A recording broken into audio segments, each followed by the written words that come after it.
سلام دوستان عزیز، امروز شما را میبرم به بازار شهر پولخمری، یکی از شهرهای مهم ولایت بغلان در افغانستان. این بازار در کنار شاهراه عمومی قرار دارد و یکی از پر رفت و آمدترین جاهای این شهر است.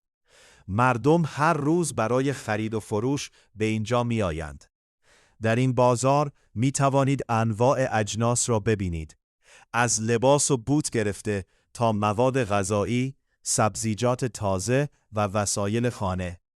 همچنان نانوایی‌های محلی وجود دارد که نان تازه و گرم می‌پزند. فضای بازار خیلی زنده و شلوغ است. صدای فروشنده‌ها، رفت و آمد مردم و موتورسایکل‌ها یک حال و هوای خاص به اینجا می‌دهد. بیشتر مردم در اینجا به زبان دری صحبت می‌کنند و چانه زدن در خرید بسیار معمول است.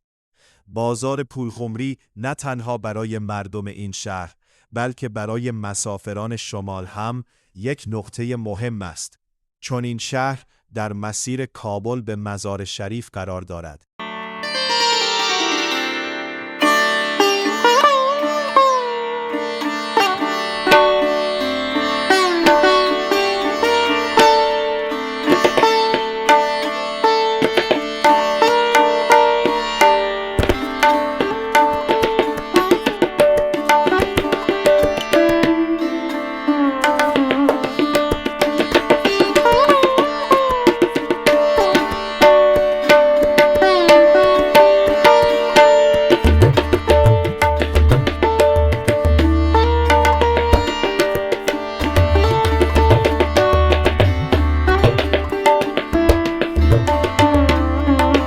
بسیاری از مردم پولخمری به کارهای مختلف مشغول هستند. عده‌ای در بازارها و دکانها کار می‌کنند. برخی به تجارت و خرید و فروش مشغولند و گروهی دیگر در بخش‌های دولتی یا خصوصی فعالیت دارند. همچنان در اطراف این شهر زمین‌های زراعتی وجود دارد و بعضی از مردم به کشاورزی و باغداری مشغول هستند. محصولات زراعتی مانند گندم، سبزیجات و میوه‌ها نقش مهمی در اقتصاد محلی دارند. زندگی در این شهر ترکیبی از سنت و مدرنیته است. در کنار دکان‌های سنتی و بازارهای قدیمی، تغییرات جدید هم دیده می‌شود و شهر به تدریج در حال رشد و پیشرفت است.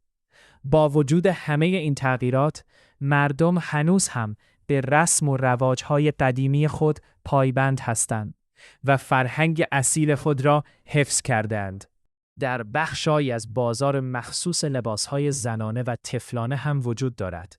این قسمت‌ها معمولاً کوچه‌های خرد و باریک هستند، اما بسیار پر جمع و جوش و دیدنی‌اند. در این کوچه‌ها دکان‌های زیادی قرار دارد که انواع لباس‌های رنگارنگ زنانه و لباس‌های زیبای طفلانه را عرضه می‌کنند. با وجود اینکه کوچه‌ها کوچک است، اما چراغ‌ها و روشنایی دکان‌ها فضای بسیار زیبا و گرم ایجاد کرده است. مخصوصاً در وقت عصر و شب این قسمت بازار جلوه خاصی پیدا می‌کند و رفت و آمد مردم بیشتر می‌شود.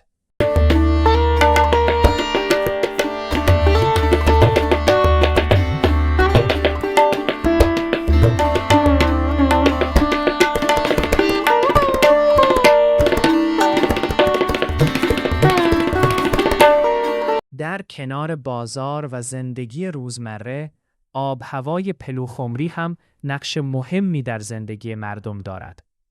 این شهر دارای آب هوای نسبتاً گرم در تابستان و سرد در زمستان است.